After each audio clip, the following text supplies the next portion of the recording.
I think the silver lining is, of course, the currency is strong, but that's a nice problem to have, right? I mean, a strong currency is better than a weak currency. So you still have wiggle room.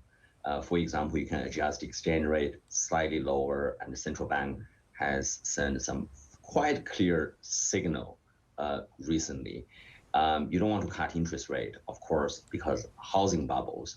But the recent adjustment on population policy, again, suggesting there's still room for China to undertake supply side reform.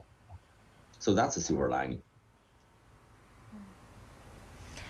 And the supply side issue, how much time do you think it would need for China to kind of figure out a resolve around it?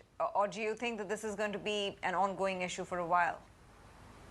It's going to be an ongoing issue for a while because China will never do something so dramatic, right? It's always going to be incremental changes.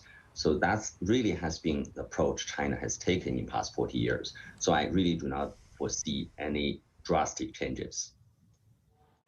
I also want to get your take, Sitao, essentially on the region, given the challenges that India is facing, what we're seeing in ASEAN. There was one of our guests a few weeks ago who mentioned how there would be a reorientation of supply chains once again going back into China.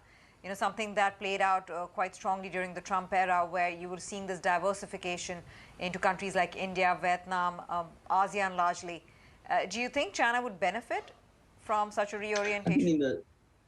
In the short term, China will benefit, but in the medium term and the long term, I think the structural trend or secular trend for Chinese companies to migrate to ASEAN region, still very, very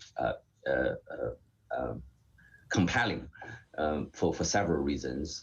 I give you two. One reason is RCEP. I think RCEP would result in industry consolidation led by Chinese industry companies, Korean companies, Japanese companies.